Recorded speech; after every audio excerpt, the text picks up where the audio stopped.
Okay, this is weird. I don't know if you can hear me. I'm sure you'll tell me if you can hear me. I just need to go to my settings. Speaker. Dun, dun, dun, dun, dun, dun, dun. Yeah, that should be working. But it's not. Okay. Where is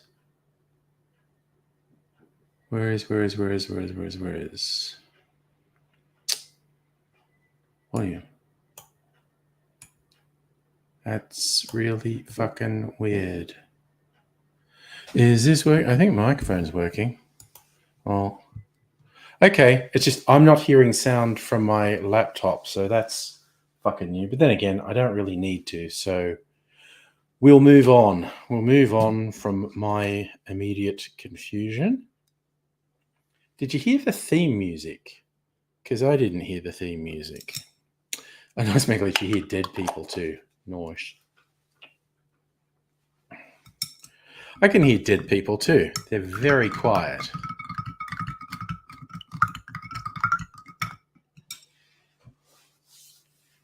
The nature of them. And yes, so formal. Hello, Megaleech and Dr. Abigail. Cheers, y'all. Oh, that's a... Right, you can't see, I did the smoke thing before because I wanted some visuals. The weirdest thing, like I can shoot really good slow-mo on my phone. It looks really cool. Like get it to my computer, like I put it on G Drive and then download it to my computer. And then my editing software just says no. And then I put it through a file conversion like Handbrake, and it wasn't slow-mo anymore. All in all, frustrating experience. So I shot the smoke thingy again tonight, this time on my video camera's high-speed mode, which will be okay. Not as good, not as sharp, not as slow and sexy as the iPhone, but technical limitations with my iPhone frustrate the shit out of me. I even tried to edit it on the iPhone, but the default iMovie thing won't do, the vertical phone thing. This is for a short on YouTube. It automatically crops it. And I was like, well, that's fucking useless. And hey, Greg, how's it going?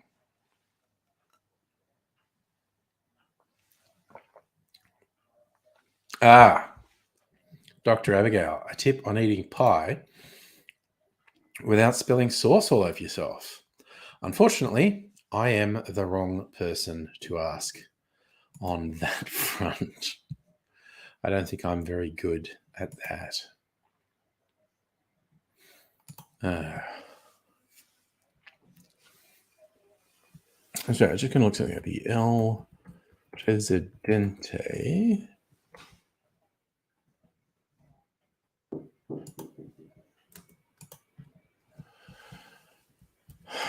Cocktail recipe. I want to look.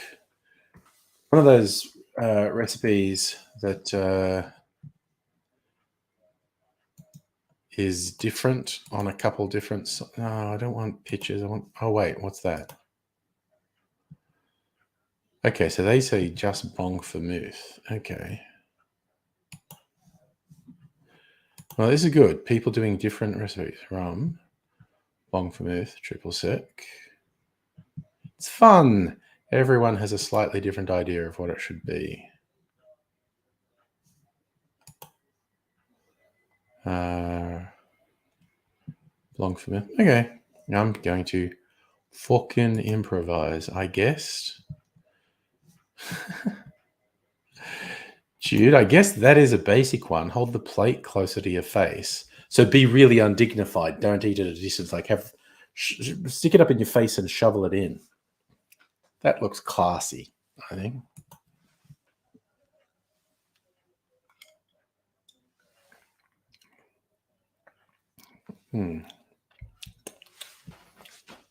Says I'm probably going to make one more cocktail video during this strum. It's a nice cocktail, an El Presidente. Rum and vermouth, basically. But just keeping things churning over on my cocktail channel. The way YouTube works these days means making lots of short videos.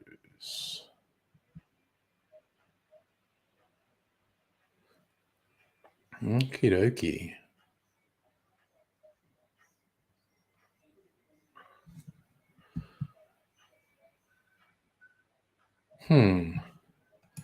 Okay, I'm just looking for more information, and it's not helping me very more.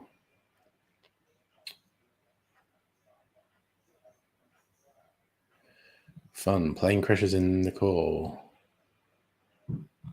Russia still being dicks. It's all bad news, isn't it? They love bad news. If it bleeds, it leads.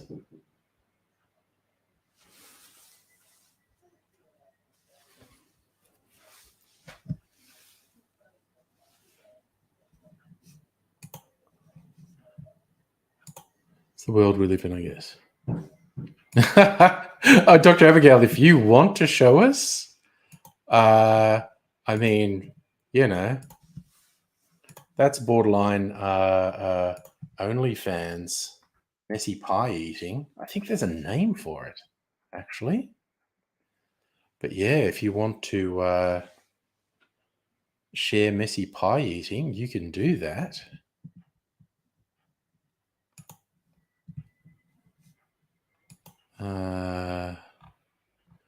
Right, let me see.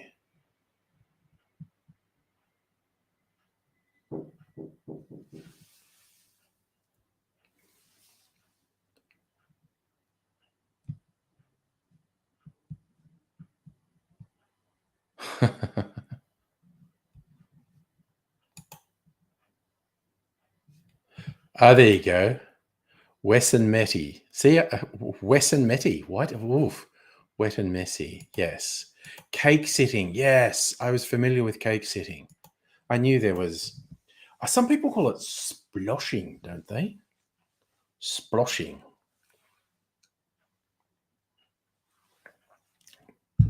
As we should. There's a lot of people in the world, and they're into a lot of things. I mean, that to me seems comparatively harmless. Because it just made me think of one I'm not even going to go into because it involves hurting animals. Yes. Well, you know, try not to kink shame people. If someone's kink is actually harmful, then you shouldn't ignore that, really. But I think most people's sexual peccadillos are harmless, or relatively. You know, I think ignorance and enforced abstinence are more harmful than most weird sexual kinks. Like I said, it's only when you're hurting people or animals,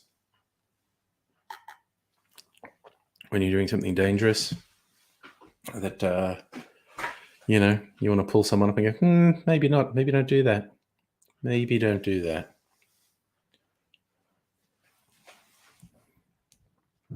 So yes, what's the other phrase? I don't want to yuck your yum, but yeah. Do I want to know what that means, Megaleech? You went to 2 munches. Not sure if that's a typo or just a phrasing that I am unfamiliar with. Did you go to 2 lunches? Or did you just call meals munches? Or is it something else entirely? Oh, right. Yes. Okay. There you go. It was. Okay. Good. Oh, glad you're having fun, dude. That's what it's all about. Good consensual fun.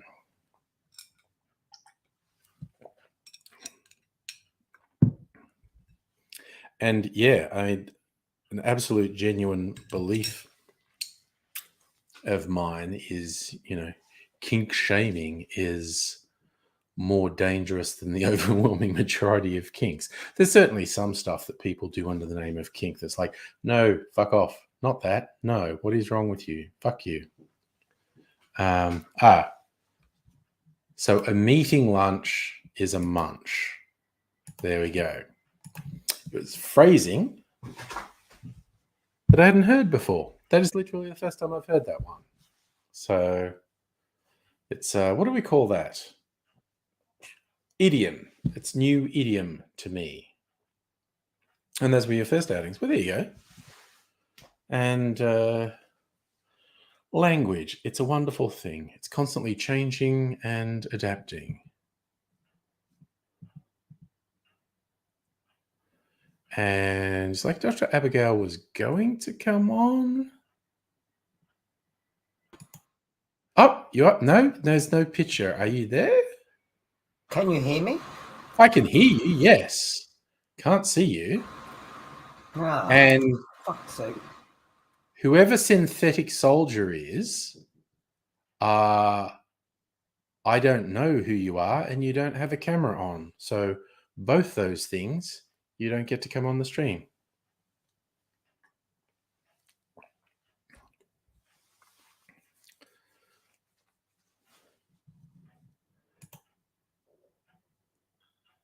Just so you know.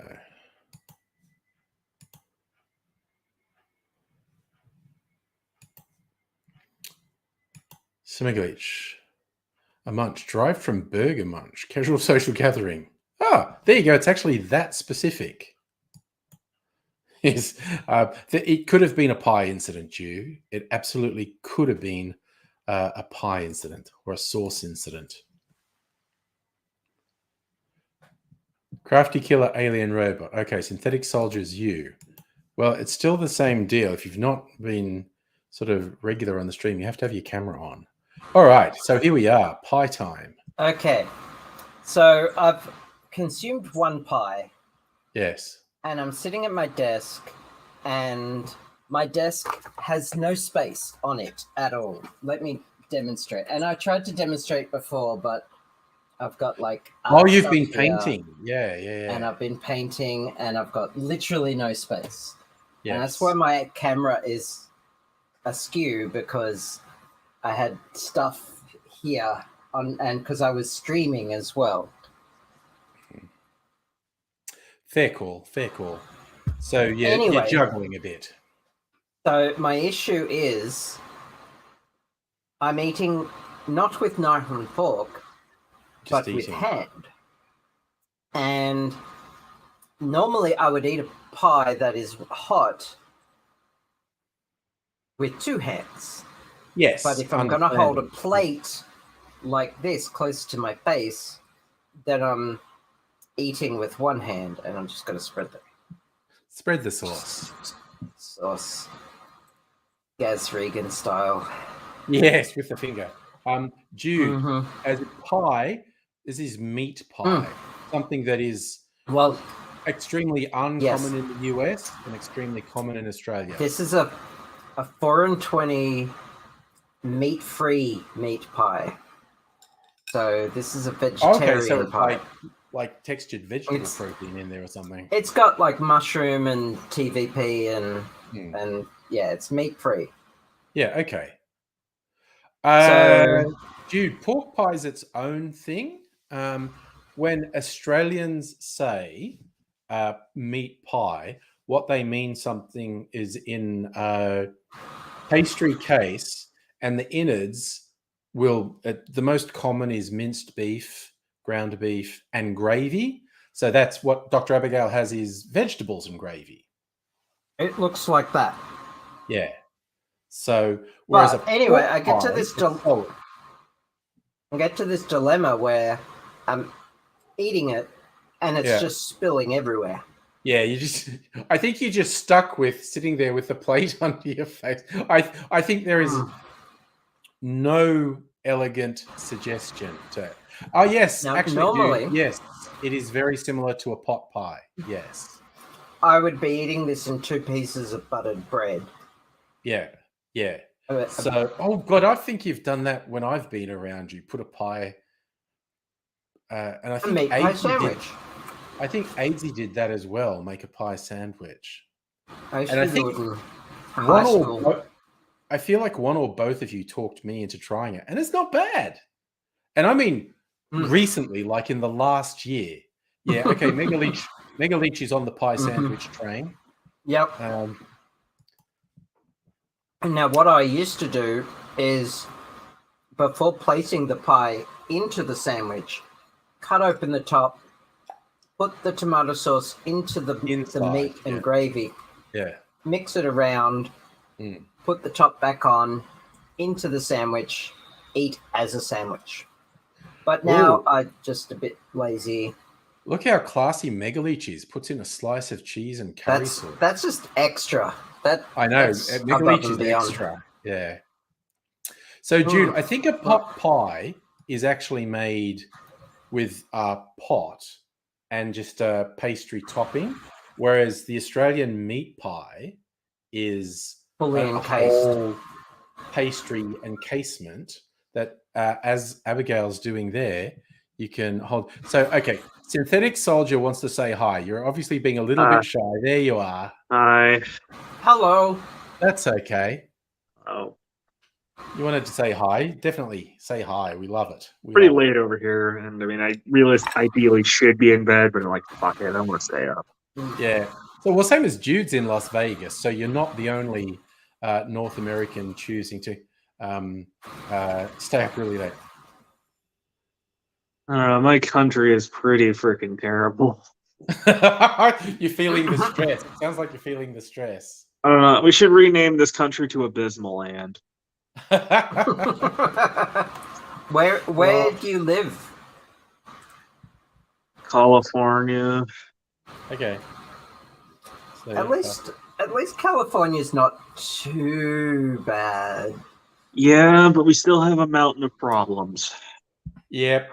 Unfortunately, I think we all do. Are you 3D printing, Dr. Abigail? I am, yes. Is that too loud? Well, I can hear it. No, it's not too loud. Here's my bike. Nice bike. Yeah, I don't really ride it too often unless I'm like going out to pick up my meds. Okay, but you've got one. It's there, ready to go. Nice. Yeah. Also, it may look brightly lit in here. It's actually not. So your camera's just got good gain or something? Yeah, my camera's got night vision or something. It's like very dark in here, actually. Oh, most of the light is coming from my kitchen. Oh, yeah. Oh, okay. It took a while to adjust. That was really... I can see how much it's compensating because that was really blinding when you first... Weirdly enough, in my apartment, there's no overhead lights for the living room, and there's also no overhead lights for our bedrooms either. Okay, that is weird design. That's definitely weird. It is, yes. I don't know. Yeah. And there's also no like porch or patio or balcony lights. Okay, that is very weird. Yeah, I don't understand why they did it like that either. Couldn't tell you if I, couldn't. I guess when we rent, we don't have a lot of control. There's a whole bunch of weirdness in my house. It's like every light fitting in every room is different. I honestly have no idea how I'm going to be able to take care of myself these days. Everyone needs to focus on my problems right now. With your pie problems? Yeah. Don't talk about my problems. That's very triggering. No. Okay. My problems... I just spilled sauce on myself. Oh, no. Luckily, it's not very hot. Yeah. Well, that's the saving grace. Hi, Rays, by the way. Hi. So Jude's got a house kitted with ceiling fans and the other half not. Yeah, well, I mean, seriously, it's a different light fitting in every room in this house. It's friggin' surreal. And trying to work out how to change them when a bulb blows is just like some serious bullshit. How annoying. You'd have to just carry a bunch of lights. No, we have to have all these different, they're different shapes and different sort of inserts in each one. And I think the wiring is up to shit because we have these like chandelier type things that take a lot of globes, but and they're incredibly awkward and it's really difficult to get the globe in. And I'm pretty sure half of the fittings don't actually work because I put a new globe in them and it doesn't work. And it's just like, okay, well, fuck you, light fitting, honestly. It's far more difficult than it needs to be. I have no idea what Ray's is talking about with Skyrim, but me shoving the rest of that pie in my face, valid. I don't know how much pie eating is there in Skyrim. I'm not that familiar with it. Yeah, no, yeah, Rays, you missed us. We were actually discussing the OnlyFans aspect of eating on camera. Even the non-sexual, at the early days of COVID, the stories went about in South Korea.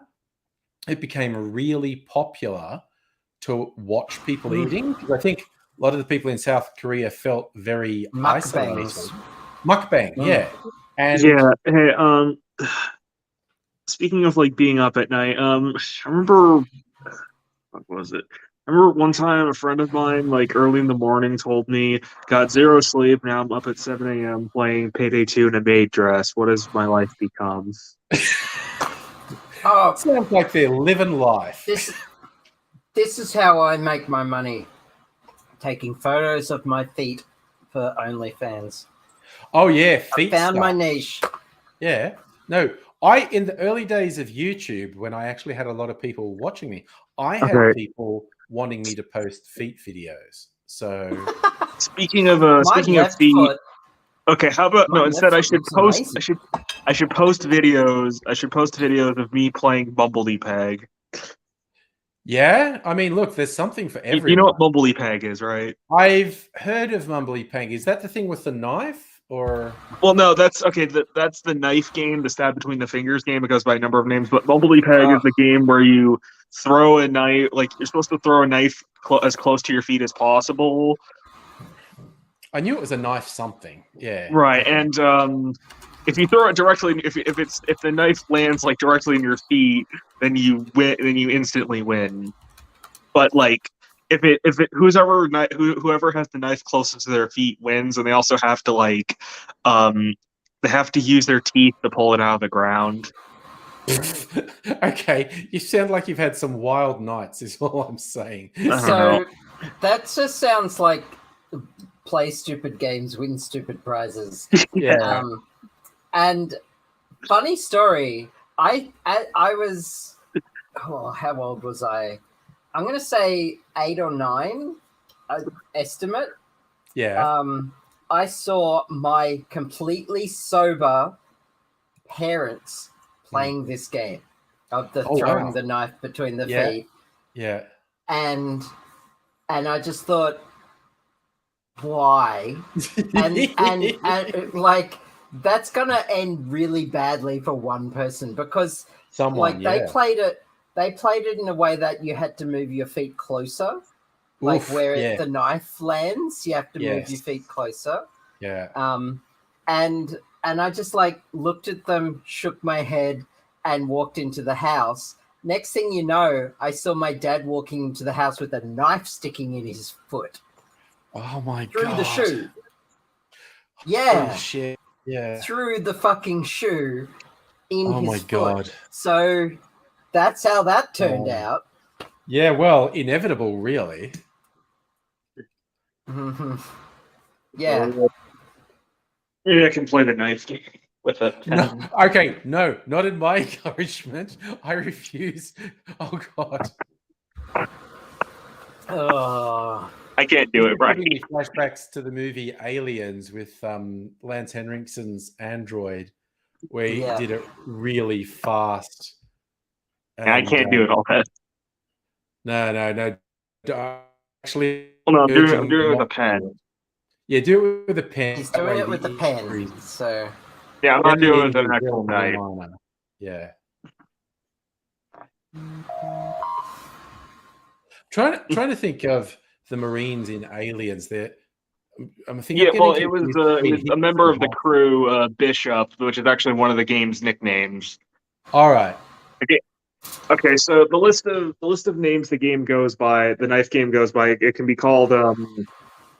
Some of its names include Fingies, Pinfinger, Nerve, Bishop, Five Finger Fillet, or FFF for short. Yeah, you can play it with Stab people Between the Fingers game, Stab Scotch, Stabber Scotch, and a bunch of others. You can play it with people in Red Dead Redemption 2. You go into various bars and there's but it's an intentionally dangerous and not a very smart game to play.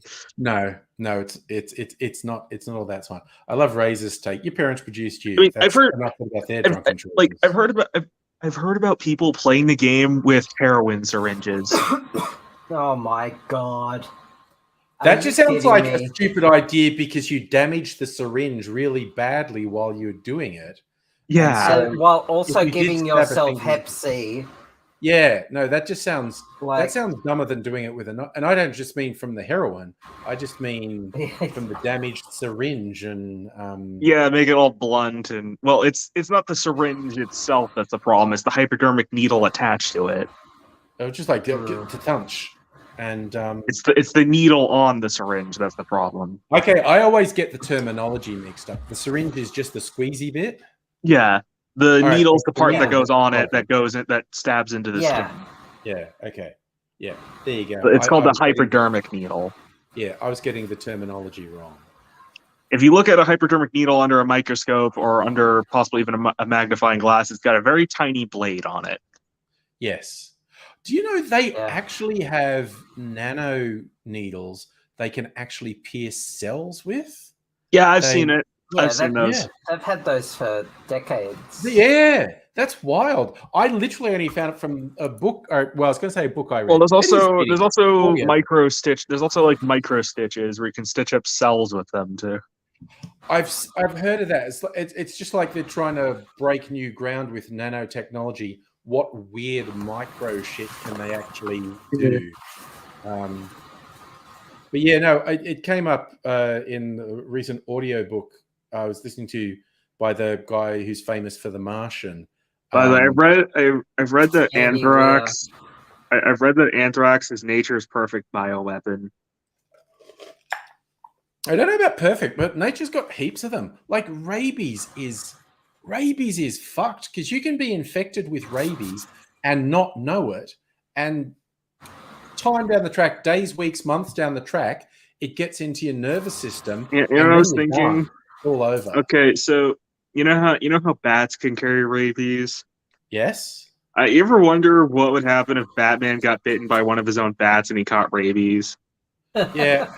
He'd just go around biting the criminals of Gotham. Well, no, he'd probably be too scared to go outside because he has the fear of water and he can't get over his. Because when you have rabies, you also suffer like a really bad fear of water. Yeah, hydrophobia. And hello, Kirsten, by the way. Oh yes, happy last night in Sydney to Kirsten. Oh yay! Happy last night in Sydney. That's got to be like hella relieving. Yeah. Is Sydney the capital? No one wants to live in Sydney is the capital of New South Wales. The two biggest cities, and they're roughly the same, are Sydney and Melbourne. Dr. Abigail and I are in Melbourne, which is to the south. Have you two been outside of your country at all? Yeah, I have. Have you been to New Zealand or anything like that? New Zealand, right? I love New Zealand. I've been to Thailand. I've been to Phuket. and Bangkok, and had a lot of fun. Yeah, I've been to the Philippines, been to the States, been to England. Also, I was talking to someone who basically sounded to me like they had had all their screws loose. Like, no, this person thought that anyone who disagrees with them ideologically should be put to forced labor. There's a bit of that going around, honestly. I've always wanted to. I may have strong feelings about my beliefs, but at least I'm not that fucking depraved. Oh wow, that's next level. Why do you not see your husband for 10 days? Is a 10-day lag before he heads over? Does he have to wrap things up, I guess, with his work or whatnot? Kirsten, do you need me to come to you to comfort you during these hard times? Because that is a service I provide. In these trying times. Yeah. Hey, Andrew. Yeah. I actually have a really good friend of mine who's also from Australia, like the two of you. He's a psychiatrist, you know. Yeah. And he just recently became just not too long ago, he became a dad. So. Okay. Congrats to him. Yeah. His name is Matthias Ratton. Okay. Matthias is usually how you pronounce it. Matthias. It's up to him. I mean, it's also. I mean, Matt is short. I call him Matt. So yeah, that's the easiest. Just call him Matt. Yeah. Matthias. I had a psychiatrist once who spoke Klingon. Nice. And we got along really well because he was a big Trekkie and spoke Klingon. And that was pretty cool. He could explain a bunch of stuff using Star Trek metaphors. Nice. Kirsten, driving to South Australia. I've done the drive from here. I've done both the scenic way, going the long way around Great Ocean Road, and the more direct inland way. Yeah. Do you want to see me painting? Sure. Yeah. Flip my camera to painting. Yeah, go for it. And Pat's here as well. Hey. Oh, never skip a leg day. Okay, so Kirsten, husband, has to wrap things up, and he's flying in Australia Day? That would be Australia Day. Yeah. My friend from Australia is basically like an uncle to me. He's really good, for emotional support. Cool. Yeah, Rays, watch your step. Pat's got his eye on you. It's like, No. We're definitely not saying you are Australia's most feared contract killer. We are categorically. I would never ever say that. I'm going on the record now for anyone who's watching.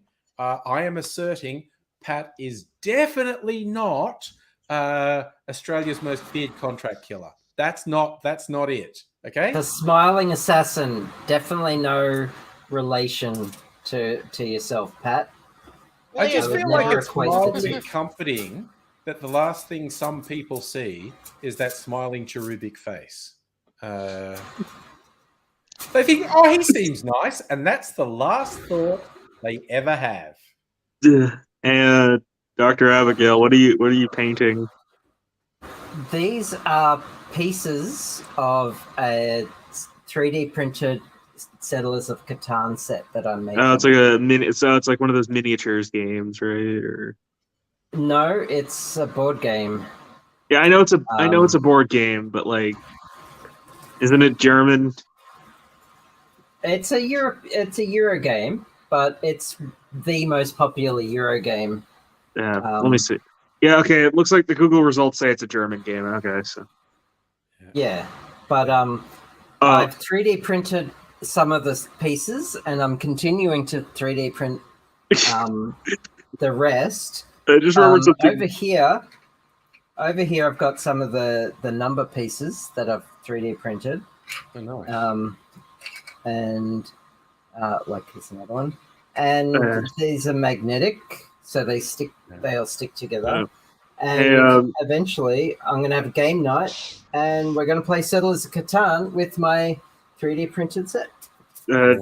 I just remembered something. In Settlers of Catan, there's like some pieces that you can put together that, like, when put together, can basically make a swastika. Well, anything can be put together into a swastika. Well, no, I mean, like, there's like 4 different like house or building pieces that when you put them together, like corner to corner, can make a swastika. There's a bunch of games I play that you can accidentally make swastikas, and it's just annoying. And yeah. And what's more annoying is the fact that, like, the swastika in and of itself is actually like this Hindu symbol of peace, and and now it's Nazis co-opted it, the fucktards, and they give it a different name, didn't they? It might have a different name in German. I'm not sure. I remember that, speaking of the Hindus, there was some big Hindu festival in Melbourne once, and I remember posting this picture on social media because it was like some kid done up. I think it was meant to be a celebration, like a recreation of the discovery of the reincarnation of the Dalai Lama or something. It's something particularly significant to them. So there was a kid on this float, all done up in, and I mean like a small kid, like less than 10 years old, definitely, maybe less than 5, all done up in all this regalia, including the Hindu symbols, swastikas. And so I took pictures of this kid up there with all these swastikas around it and posted it with the caption like, well, we all said what we'd do if we had a time machine and could get baby Hitler. I know what I have to do. So, Kirsten, does that answer your question? Yes, what am I painting? I also like Razor's line. Sorry, talking about Pat. The second last thing that goes through some people's minds is, he looks friendly. The last thing is a bullet. So, man. It's the joke we used to tell in the country where we used to have terrible problems with grasshoppers hitting the cars, and you just get squished grasshoppers all over your cars. Someone saying, what's the last thing that goes through a grasshopper's mind when it hits your windshield? It's arse.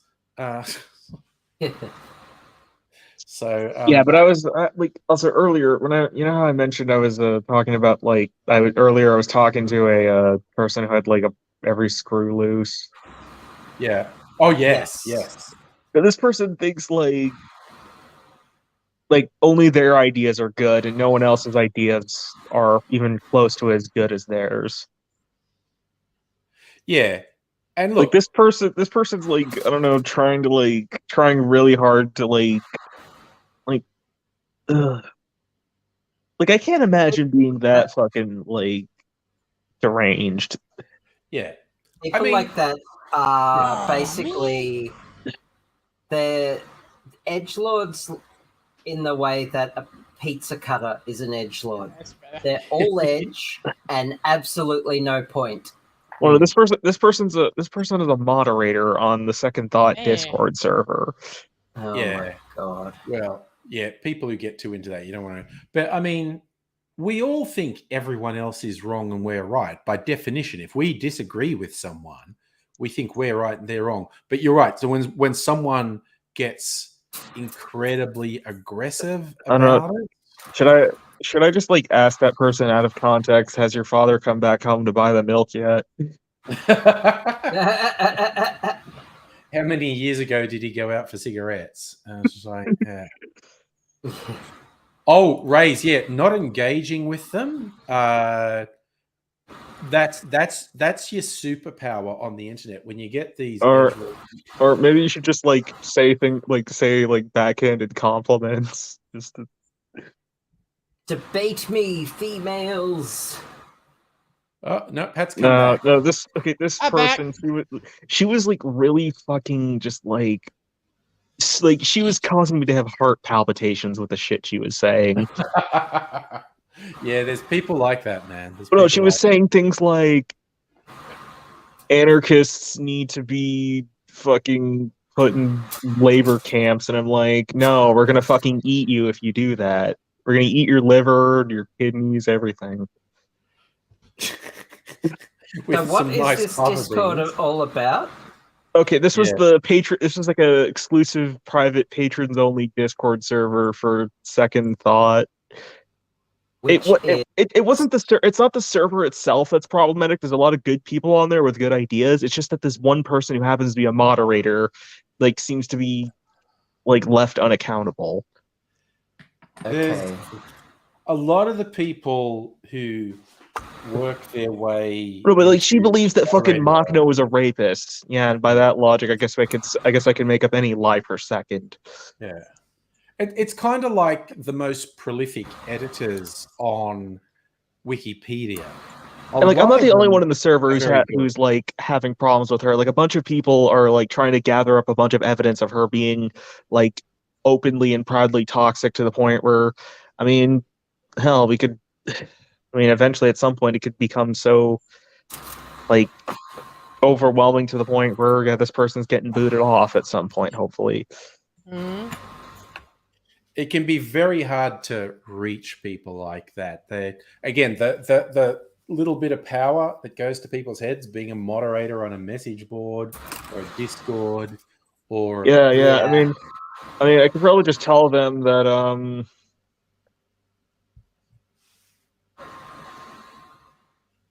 I don't know. I hope they step on Legos and the ultimate curse.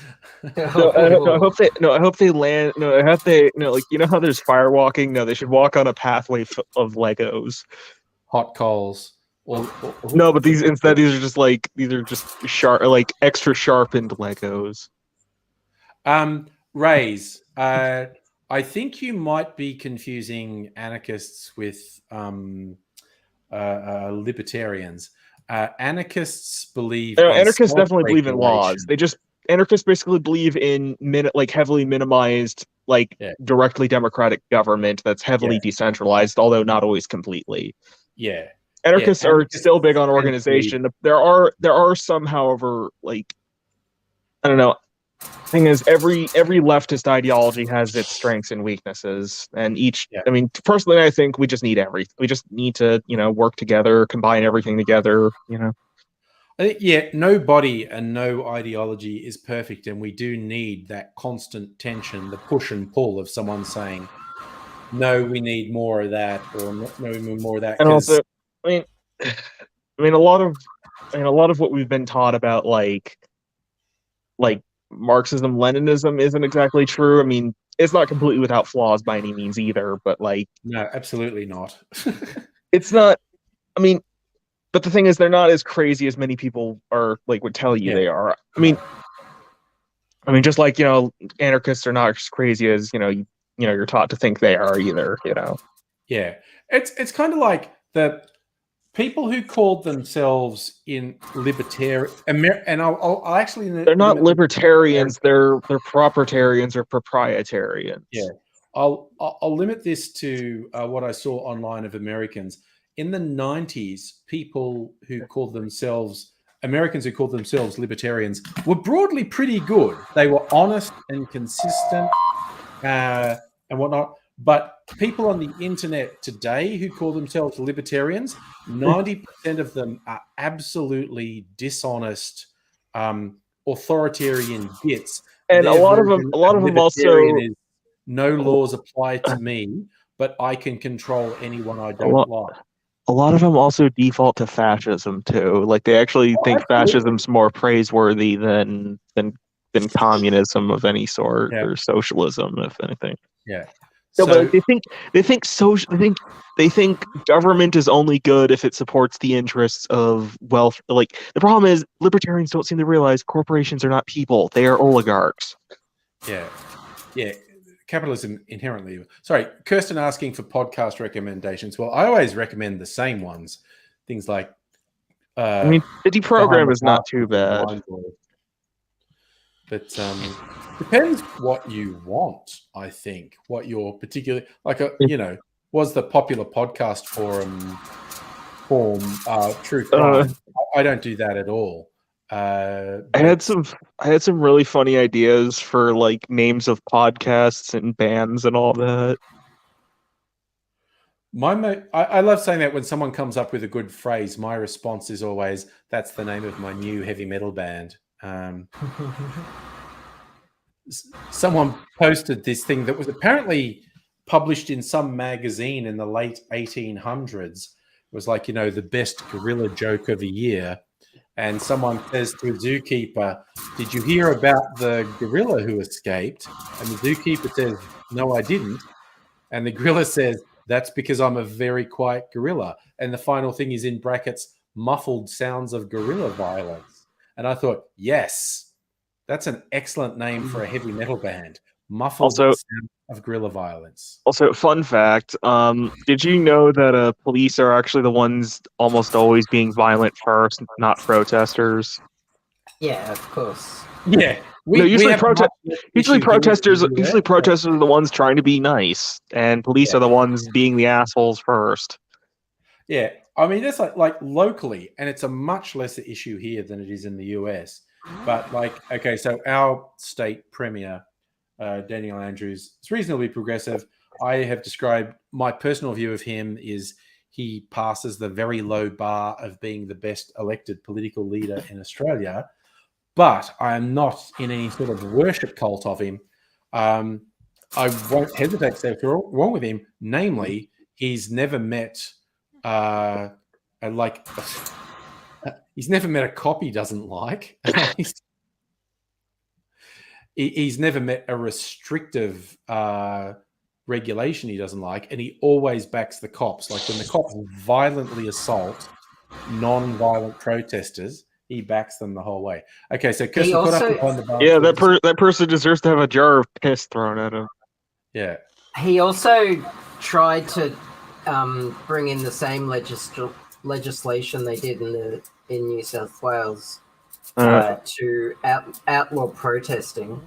Oh yeah, no, he is. That's what I mean. He's really pro cop. He's really pro cop. Yes. And he's not great. Who's doing that? Well, that's a great ringtone. But you're gonna have to stop it because I'll get content ID matched. Wrestling, was that you?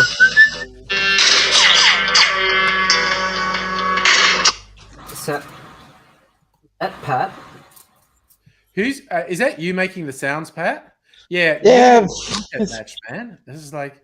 It's on. It's up. It wasn't me. Kirsten, do you like movies? I've recommended this one before, but I don't know if you've ever listened to. It's called The Rewatchables. It's these guys. It's mostly guys. He has a shifting roster of people, but they took out movies, and they're not saying this is the greatest movie ever made, although they have very strong opinions on the greatest movie ever made. Godfather 2 is their answer. But they have movies that they just say, this is really rewatchable because there's really cool scenes and really good dialogue in it. And they have, hour-plus discussions on what are all the cool bits in this movie and why is it worth rewatching. If you like movies, there are hundreds of episodes of this one. I broadly enjoy it. I would eat your liver if I could now. I was reading something. Okay, so just going back with the rewatchables, I broadly enjoy it. It's very weird because it's very blokey. It is very blokey. They do have women guests on it, but okay. Here's the two things. I don't think these guys realize how blokey. Strictly Sega, it's called the rewatchables, and I don't think they realize how blokey they are because it feels like the only time there's a woman on the pod is when they're watching a chick flick, and it's really weird to me. And they occasionally say stuff that blows my mind a little. That's like, oh god, you dudes don't get how dude bro you're being right now. Like one example that I'll always remember is from the movie The Martian, which they enjoyed. Now, there are two comedians with support roles in it. Donald Glover is one, and he's playing like a quite stereotype Aspie sort of nerd. And I forget the other one's name, but she was in the female Ghostbusters. She was in Saturday Night Live. But they had this whole rant where they were going, they just didn't feel like she was funny, but Donald Glover's funny. And I was like, I feel like you guys don't know how sort of dude bro you're coming off at the moment. It's very weird. Wow, your 3D printer sounds like it's really grinding tonight. I don't recall ever hearing sounds like a factory, like for cars and shit. It is. Dr. Abigail has her own little factory happening there. No, but it's like it sounds like welders and cutters at a factory. Yeah, it's robots. Dr. Abigail has slave robots, which is tautology because robot. I mean, did you know the word robot originally was a Czech word for slave? Yeah, I think it's a Polish word. It's somewhere central. Well, no, I've read it was actually Czech, from the Czech Republic. Yeah, Central European anyway. It's a Central European word that meant robot. Sorry, robot meant slave. Yes. Man, not again. But it honestly doesn't sound like it's doing anything out of the ordinary. I think it must be vibrations. I don't know if there's anything different about how your microphone's set up tonight. I feel like it must be vibrations that aren't normally being picked up. Okay, well, I've just moved my mic a bit further away. What it reminded me of was the old automatic typewriter, like a dot matrix printer. That's what it sounded like. Oh, well, yeah. It's doing infill at the moment, so that can get a bit noisy. What do you think of this? I mean, on our low res that we've got there, that looks pretty cool. Oh, it is pretty low res. Yeah, it looks pretty cool though. I don't like the color. It's not very mountainy. I think I chose the wrong color. I'll try again. I'm not an expert on such. I love how your bottle of gin's there with you. That's just like serious business. Yeah. Okay. So, yeah. Kirsten, I'm thinking of another podcast. It's more a podcaster. She's been on Behind the Bastards a few times. Jamie Loftus is very funny. She's done a couple limited podcasts. One was called My Year in Mensa, which was very entertaining. And I think she has one about professional hot dog eating competitions now. So just generally, Jamie Loftus has done some limited run podcasts that are very good. So she's very funny. I think pretty much anything. Oh, Pat's come back again. You're having technical problems, Pat. Yeah, this. And my other one. With you. All right. It's on my Xbox One. Okay, fair enough.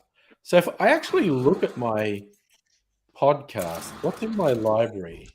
Scroobius Pip's Distraction Pieces. Oh, man. He's I love that. Pat's picture his voice go, oh man. Hey there. That's the expression he makes when the gun jams. Yeah, when his hit like gets up after being like being shot and like survives. Yeah, like, oh man, I have to shoot him again. Yeah. Bullets cost money, you know. Yeah, so Kirsten, there's a podcast. Sometimes Distraction Pieces with Scroobius Pip. He got semi-famous in like the noughties, I think. He was kind of like a spoken word music guy. That's a really nice, great color. Oh, there you go. You're hitting on a color you like now. Yeah, that's much better. And in fact, even if you only listen to 2 Scroobius Pip pop podcasts, Distraction Pieces, he recently posted his top TV shows for 2022 and top movies for 2022. And I've watched some of them and agree. So it really put ideas in my mind for other things I should watch. So yeah, those were. And what I find really interesting about Scroobius Pip, for someone who got famous doing spoken word stuff, does some acting, now has he has a stutter. He has a very noticeable stutter. And I thought, well, you know what? That takes balls when you've got a stutter to choose to make your living in spoken word stuff. So, I wonder how it could be. Sorry, you're breaking up a lot, Synthetic Soldier. I'm not really hearing Oh you. no, it's just I was whispering something to myself. Oh, that's okay. We all do that. All do that. Hang on. Let me pull something up from YouTube. Oh, I'm not going to play anything that's from YouTube. YouTube's too sensitive. No, it's just something for you to look at later. Maybe I'll just send it to you on Discord. Yeah, no. You can, send me a link on socials or whatever.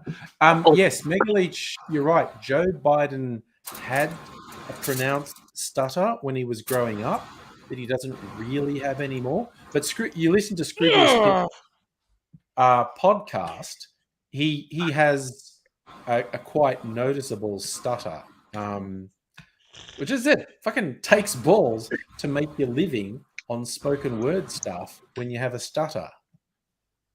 That's kind of like putting yourself on YouTube for more than a decade when you're as ugly as me. So, oh, self-burn. Self-burn. Deliberate self-deprecation. I much prefer the Ben Shapiro sort of self-burn when he doesn't know he's doing it. The unintentional self-burn. Those right-wing pundits so they've been convinced they're really smart and they're not. And they regularly overstep the boundaries of their understanding. And there's nothing wrong with having limited understanding. There's nothing wrong with needing to know more about topics. It's just when you vastly overstep your understanding and declare yourself to be an expert and you have no idea how stupid you're making yourself look. That's just, and he does it semi-regularly. He's just incredible in that he just makes these assertions and you're like, dude, I am super embarrassed on your behalf that you say things like that and you don't seem to understand. Yeah, Ben Shapiro, it's just pure Schadenfreude. Yeah, every time he does something dumb, it's just... Oh, God, I hate Ben Shapiro. I just kind of wish they would just shut up already. No, well, see, he's paid to do it. It's like the Koch brothers, super rich... oil barons pay them because it's convenient for them to try and hinder progress by indoctrinating people. They kind of realized a bunch of crusty old white guys were going to have a hard time influencing young people. So they found someone young who was prepared to say the stupid shit they wanted said. And Ben Shapiro... I don't even think they believe any of the shit they say. I honestly think Ben Shapiro does. I think he believes the majority of what he doesn't believe at all. Sorry, what? I'm sure some of it he doesn't really believe at all. Like sometimes he's just playing politics, but I think the core, I think at his core, he believes most of the shit he says. Yeah, you don't get as passionate without a modicum of belief in what you're saying. Yeah. And he's, for more than a decade, he's had these billionaires paying him and patting him on the head saying, "You're our special bright boy. You're very smart. You are the genius of your generation." And he clearly believes that. He clearly believes what they've told him, which results in him humiliating himself publicly on the regular, which is hilarious to see. I mean, you know, and on the book of People Who Should Know Better, like Jordan Peterson has degenerated into such a caricature of himself. Again, it's got to the stage where he's just embarrassing. He's just saying weird, embarrassing shit. He continually asserts things that are obviously and demonstrably untrue. It's not just a question of, okay, his ideology is kind of fundamentally opposed to mine. So that's opinion, that's point of view. But Peterson regularly spouts stuff that is clearly untrue. You can prove it's untrue. Hey, Well, Maddie, okay. your favorite Pat's here. To be real, they're all a bunch of con artists. They are con artists. They're just grifters. It's kind of They're like grifters, charlatans, and con artists. yeah, They're frauds. It's particularly when you see, because you get that Trumpy crowd who are overwhelmingly white, Christian, conservative, but occasionally someone will pop up who's not. They're either not white or they're not Christian or whatnot. And they're going, see, we're not racist because here's a black person who agrees with us, or here's a Jewish person who agrees. And it's just like the overwhelming majority of those people are just grifters. They just saw an opportunity to make money. It's kind of like when I was doing the political stuff on YouTube, I had freakazoid right-wingers harassing me for ages, going, debate me, debate. And I'm like, you're not worth it. Fuck off. If I was incredibly cynical, if I wanted to just have a high profile at the cost of my soul, essentially, all I'd have to do is start making videos on YouTube that said everything I said about being left-wing and such is wrong. I was brainwashed. I was stupid. The woke mob are evil. Feminism is cancer. White lives matter. If I did that, I could probably make a fucking fortune. Yeah. Okay. I would just be a soulless monster. But yeah, it's just this really obvious grift, and I could do it. Like, I could absolutely cash in on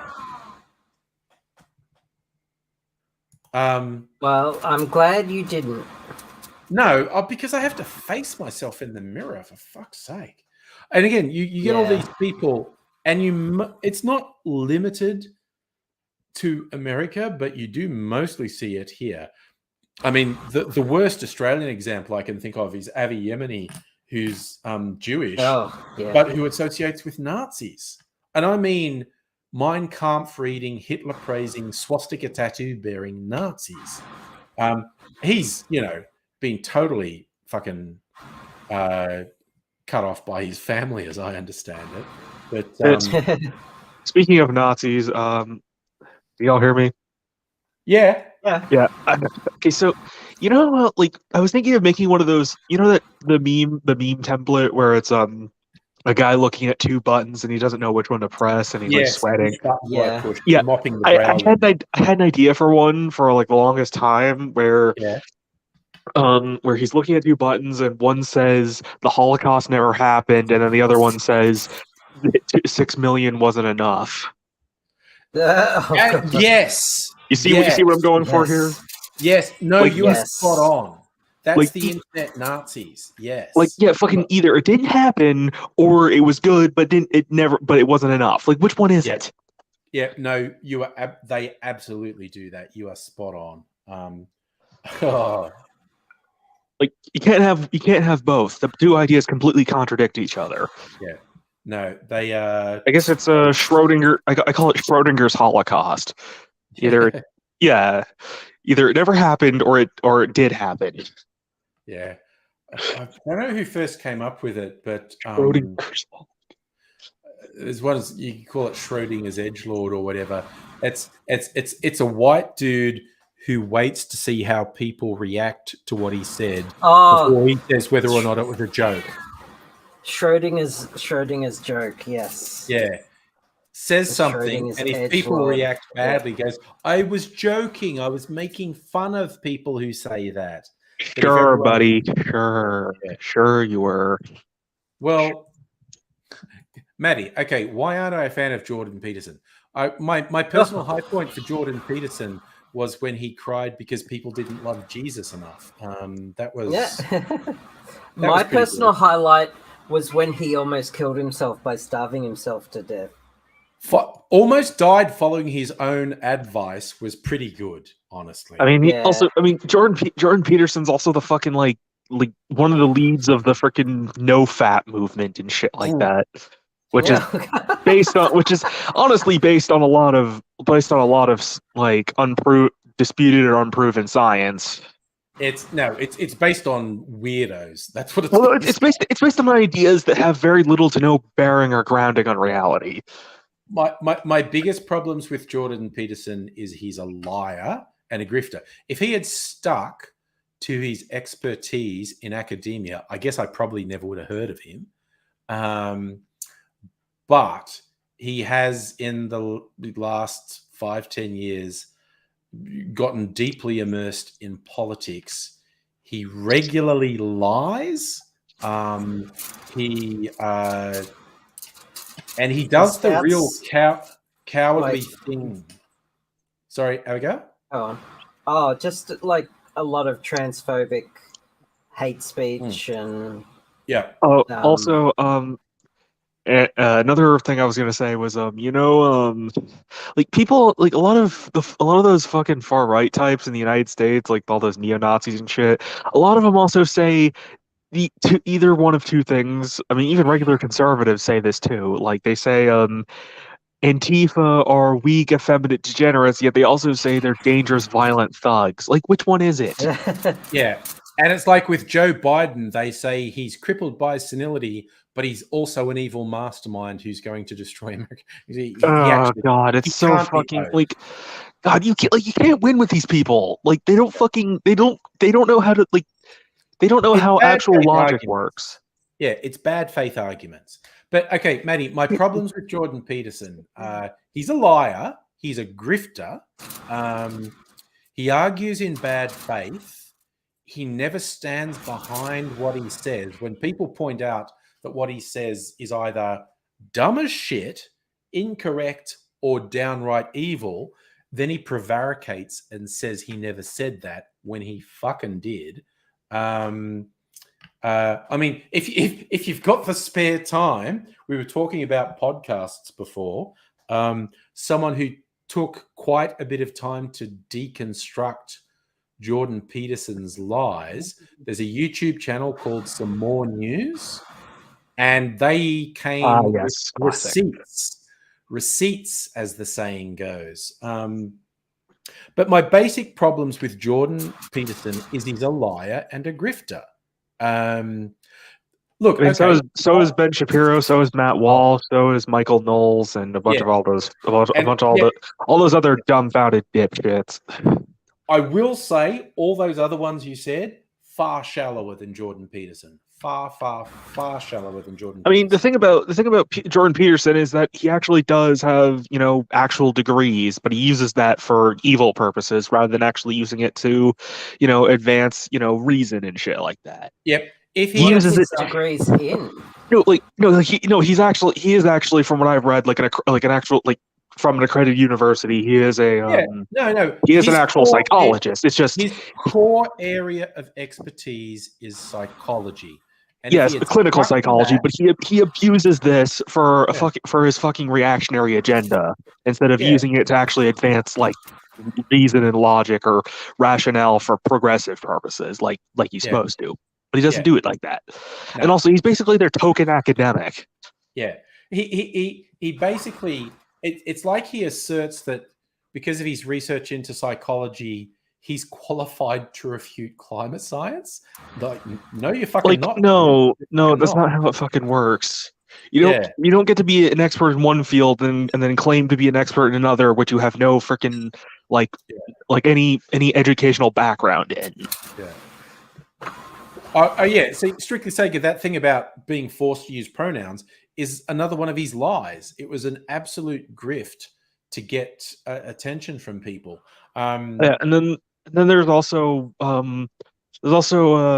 crap, like there's also a young Earth creationist con man named Kent Hovind who like says a bunch of fucking extremely outlandish nonsense. Like he compares evolution to tornadoes or hurricanes spontaneously assembling cars, which is like one of the fucking dumbest things to say. Yeah, there is no value in engaging with young Earth creationists because their opinions are so disconnected from reality. Well, because all their ideas are rooted in like the mythology of like ancient and medieval religions. It's not like, and they base it, like, they base all of their ideas, like all their supposed factual ideas and moral, on like their moral beliefs, all on just one book, which has been edited several times. Maddie, I agree. There are people on the left who say stuff that's not really grounded in reality. I absolutely agree with it. Yes, but not. It's nowhere. It's nowhere nearly as big as on the right, because the right is like known like for the right, it's an inherent part of them, whereas on the left, it's not an inherent part of them. Like the left, tries to be about reason, whereas the right doesn't. The right tries to, destroy reason. Yeah, Maddie, the right is about keeping the status quo the way it is or moving things back, whereas the left wants to move society forward and make things better. Yeah, the one thing, look, and you'd have to allocate a bit of time, Maddie, to sitting down with people who spend the time to deconstruct the blatant lies. Again, here's the thing, Maddie. Jordan Peterson lies. He straight up lies. He argues in bad faith, and he asserts authority and knowledge where he has none. But yes, if you want to dedicate a little bit of time, my first tip would be some more news on YouTube, because Cody, who fronts that, is funny and personable, and it's an entertaining watch, but he has receipts. He has the video of Jordan Peterson just fucking lying. So Kirsten's packing the car. Safe trip. I hope you enjoy it. I hope you've come up with something to listen to. Kirsten. It's also worth noting that if Kirsten, if you need someone to keep you company over the 10 days, just give me a call. I'm here for you.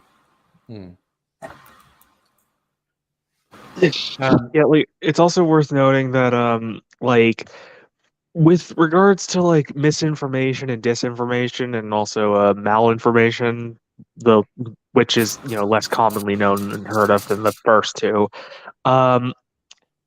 like it's either one of these two possibilities. They're either A, lying, or B, stupid, because they're certainly not telling the truth.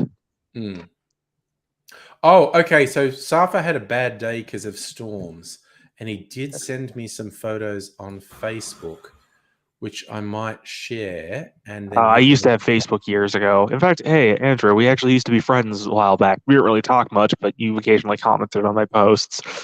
Yeah, I try to be okay. So I think I'll show a couple of photos here. And Safa had a mini tornado hit his parents' house last night. Damn. So, here in this part of the country, we almost never get anything like that. All right, so I'm going to share. So that first one, I don't know, there's some branches down there. That doesn't look very chaotic, but you can see some more branches down there. Oh, wait, what did I do? Oh, no, what did I do? This one, the car got hit by stuff, obviously. And that's a bit dark, but that's more trees coming down. Yeah. Extreme weather. Hoorah. Yeah, that's our world basically. God, what are we going to have? We're just going to have hot weather.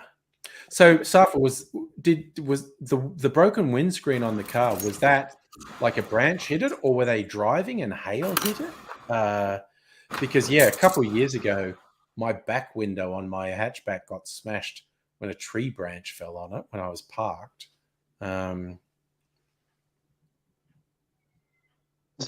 Quickly Sega. Yeah, I remember your Laserdisc collecting on Facebook. Yes. Well, I used to have Facebook years ago. The problem is Facebook didn't like the fact that I wasn't using my real life legal personal name because I value my privacy too much for them. Yeah. And Facebook be like that. Facebook logged me out of my account. It basically made my account completely invisible and unavailable to view for others. Like my account looked like it just completely, like as if my account was deleted or as if I blocked them. Didn't happen like that. Yeah.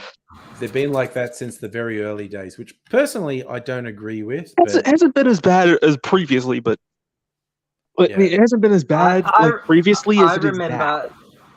I remember having to create an entirely new Facebook profile and removing the old one because my old one had my dead name on it. And they refused to remove it. Yeah. Facebook are fucking disgusting, fucking shit-eating. Yeah. I am not a fan okay, their brain is controlled by fucking brain lice. Not like it's like head lice or pubic lice, but instead they go into the brain. Yeah. Just Mark Zuckerberg has no grip on reality. No, I mean not only that. He also thinks criticizing sexism is somehow not hate speech, but like calling out actual hate speech, like actual racism, is hate speech and it's harassment to them. The fucking double standards don't end. Their reporting system is utterly fucked. Yeah, and the problem is they don't even actually use real people to actually check that shit. They just rely on fucking broken ass AI and shit. Yeah, no. And the weird thing is, for example, I'll give an example of something that's just so broken about Facebook. Sometimes there have been a few times when I posted this picture of a woman at a protest wearing a cut tank top shirt or something. Yeah. It said white men are terrorists. And when I posted that, Facebook immediately, literally less than a minute later, auto flags it. It doesn't flag it for hate speech. It flagged it for fucking nudity, even though there clearly wasn't any fucking nudity in it at all. Yeah, no. Facebook, the fuck, Facebook? I mean, I was reading an article once about their content moderation system and the people they hire as content moderators. Interestingly, they traumatize all the people they hire as content moderators. But I worked out from the numbers they were saying around the world, they spend over $1 billion US on content moderation every year. And it's not enough when you're at that scale to control hate speech and exploitative material. You need much more. But it's all about profit, not about being ethical. So, yeah, I mean, Facebook flagged one time. I had a post about actually, it was a comment on a post where I said that punching Nazis is okay. Anyone who says otherwise is a fascist sympathizer. And I got fucking a 5-day, a 24-hour ban or something for that. Yeah, that type of thing. Yeah, I got a whole bunch, and now anytime someone upsets me with content, I just don't engage. I mean, the only platforms I seem to use nowadays are mostly Discord, YouTube, Twitch, and sometimes Reddit. Not usually, but that's about it. I used Reddit in the early days, and I haven't for ages. I mean, And I haven't used Twitter in a long time. In fact, I can't remember the last time I ever used Twitter. oh, I'm on Twitter all the goddamn time. I mean, hell, some people were fucking like putting me on a fucking pedestal on Twitter, and Twitter did nothing about it.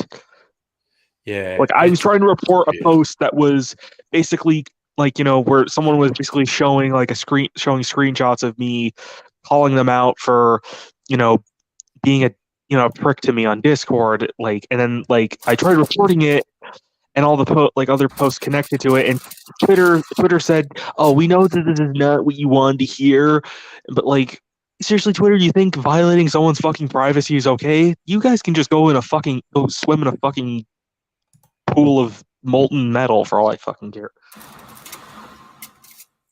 Ugh. God, like I fucking just. Ugh. Yeah. God, it makes me want to fucking throw a knife at them. Oh wait, I can't say that out loud. Oops. Okay, I'll say it's in Minecraft. Yeah, there we go. Yeah, in Minecraft. We've always got to say in Minecraft. Or in Roblox, or in Gary's mod, or in or in VR chat. I don't know, I've never played VR chat, but I've played the others. I haven't played any of them, but that's like been a running joke when you talk about how, someone should fall into a wood chipper in Minecraft. So it's just like they should fall into they should fall into a volcano and then get eaten by the volcano. in Minecraft. Yeah, or suffer in the metaverse, except no one goes there. Okay, you want to know something interesting? If you were to fall into like lava or magma, you'd actually have a very, very slow and painful death. It doesn't seem positive. Because you'd float.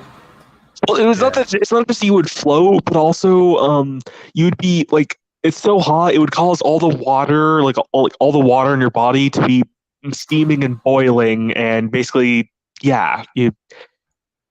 because like all the water and like fluids inside your body would be steaming and boiling rapidly, and it'd be burning like a motherfucker. Like all the blood in your body would be boiling. Yeah. Yeah. There's also like people who are specialists in that, volcanologists. They tend to die basically because they hang around volcanoes. I forget if it was in a movie or a book, but there was something where government official is worried about Yellowstone supervolcano exploding, and I've been to Yellowstone. Yeah, they grab this guy and say, "You're the world's #1 volcanologist." He's going, "No, I'm not. I mean, I'm maybe number 3. What about these people?" You go, "Yeah, they were just in Hawaii." And long story short, you're #1 now. Well, I mean, the volcanoes in Hawaii are pretty tame and not very violent. I mean, they're basically it's a constant fountain of it's for the most part the eruptions are like a water fountain. Yeah, but look, they're never tame, because the thing happened in New Zealand only a year or two ago. A tour group was actually on the top of a volcano. It was solid, like the caldera was solid, and it exploded while the tour group was on there. Yeah. And the movie 2012 Damnations or whatever it was called. God, that movie is such terrible. Yeah, it was terrible. It was such fucking bullshit. Like, that's not how it fucking works. All right. Also, Safa knows what I'm talking about. That's from a movie. I forget what it was, but someone comes up going, "You're the world's leading volcanologist." And he's like, "No, I'm not. Oh, no, the other ones are dead. You're the leading one." If there's one thing I personally... That's what happens with volcanologists. They die. The movie 2012 should be reviewed by Mr. Plinkett.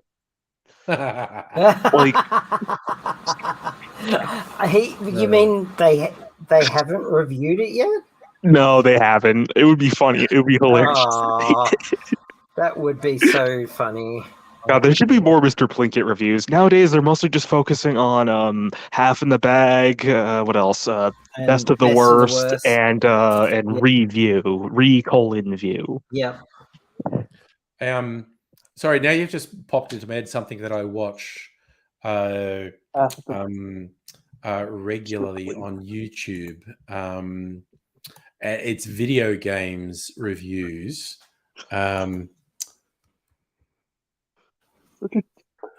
What Zero Punctuation? That's what he's called from the Escapist. Oh yeah, That's Ben Crochet. That's Ben Crochet. Ben Yahtzee Crochet. Yes. Ben Yahtzee Crochet. Yeah. Yahtzee is what He's a Brit who used to live in Brisbane, but I think he's either back in England or in America now. Yeah. I really enjoy his reviews. I love his reviews, and what the thing is I've watched enough of them to see bad reviews of games I like. So it's like, so I know when you say those things, I'm probably going to enjoy that game. I mean, not only that, but like the fast pace of his reviews. When I first watched the movie 2012, I don't know, I was in like a very severely depressed state at the time. Like I was at like basically a troubled teen facility. I don't know what else to call it. Yeah. Something like, like I watched it. It was just, it just was not like, I did not enjoy the movie all that much. And when I rewatched it later and did some research on the movie and what it's about, I read I saw a bunch of articles saying how extremely unrealistic and all completely fucking scientifically backwards the movie is. Yeah, that's the way. The fucking all the land is sinking. Like that's not how it fucking works. No, it's not. It was very silly. It was very silly. So Alexander's joined us and is surprised we're talking Zero Punctuation. Like I said, I enjoy the Zero Punctuation reviews, and I've learned to recognize when he doesn't like one. Oh, that probably means I'll like that because you said that about a game I really liked. So that means I'll probably like this one. But it's just fun. The fast pace of it I find really entertaining.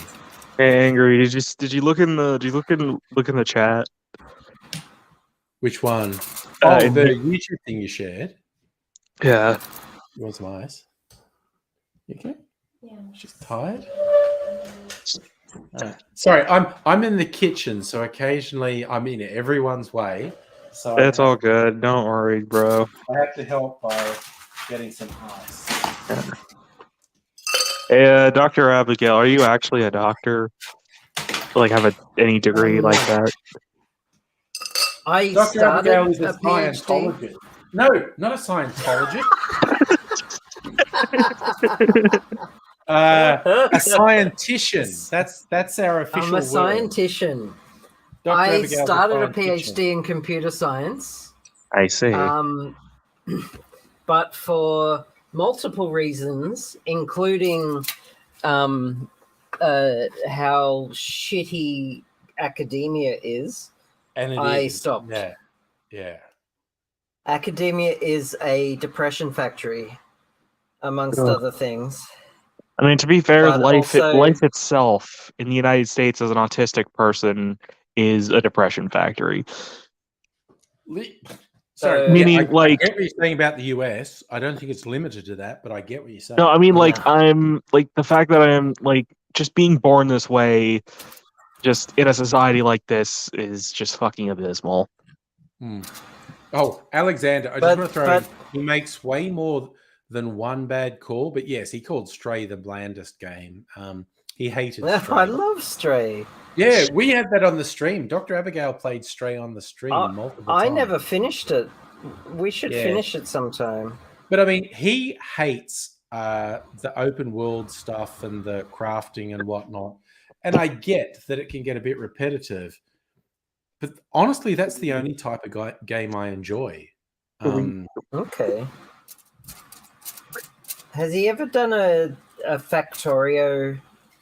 He loves Factorio. He loves Factorio. Okay, because that's one of my favorite games. Yeah. And there's a space one where it seems like a very similar thing that he loves as well, where it's, I don't know, you're building and expanding space stations or something. Okay. But yeah, even when I disagree with him, he's at least entertaining. Yeah. And again, the the review that really got me onto him was his review of BioShock. Right. Because I was a huge fan of System Shock 2. Right. And I've never played BioShock and never made the connection between BioShock and System Shock 2. Okay. And he just made all these parallels, and I was like, oh yeah, now I don't need to play BioShock. I think I've got BioShock for free. All 3 BioShock games. I could play them at some point. So, Alexander, you've actually lost me with FO4 stream. I don't even know what that is.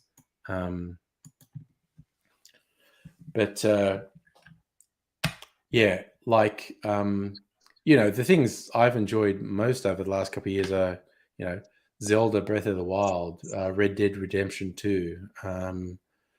He hates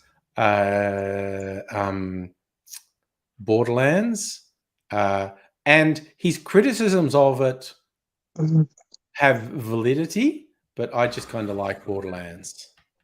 Okay, Fallout. I've never played Fallout, although I think Mrs. Angry has. I think Mrs. Angry actually, she heard me. She shouted from the next room, I have. I've played Fallout 1 and 2, which were DOS-based isometric games. Yeah. I haven't played 3, which went to 3D. Yeah. Or anything prior. Yeah. Mrs. Angry actually plays way more games than I do. And yes, I remember. I have a question. Who's Miss Angry? Mrs. Angry is a professional who doesn't need to be dragged into my bullshit, so I never use her name. Is she someone you know? She's my partner of some very many years right now. Okay. Are you married or? No, we're not married. That so it's figurative, Mrs. Angry, but legally there's no difference between our relationship and marriage. Okay. All right. So I think our relationship can drink in pubs this year. But hey.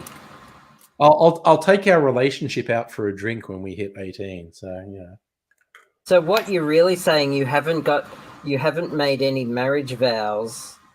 No. And you to be made fair, that promise yet. To be fair, and marriage so is just you're legally allowed to cheat. Marriage is just a legal. It's just a legal contract. It is. Yeah, but in Australia, de facto relationships are as legally binding. Yeah, there's no legal difference between my relationship and a church. Okay, fair enough. Ideally, we should be like that here. Yeah. Once marriage equality got passed, we did actually talk about doing the wedding thing. Cool. So you want to get gay married, do you? Yeah, I'm going to get gay married to Mrs. Angry.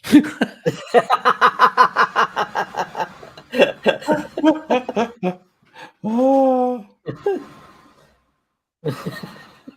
Sorry, I'm just like the whole plebiscite here was a nightmare and whatnot, but I did have fun doing things like when it was passed, which was wonderful. I was just posting things on social medias. They're banging on my door. The gays, they're here. I can't hold out. I'll be gay married by morning. It's just like it's ridiculous. I need to take a break from crafting because my back is killing me. So I'm going to Fair do that. enough. I'll share back exercise with you because I've been going to physio and I got back exercise because my back was also fucked. But I can twist way better. So it's already also I do love my physio is not a money grabber. I think I had like 6 physio sessions. And he goes, "You're doing pretty good. Just do those exercises. I don't think you need to come back." But do you have like a PDF or something of them written down? I can probably actually get that. They do have printouts. And so I had some for my knees because my knees were super fucked. And he was doing massage on them going like, yep, oh, I see, I can feel inflammation and all this stuff. And then my back, I was very bad at twisting or bending.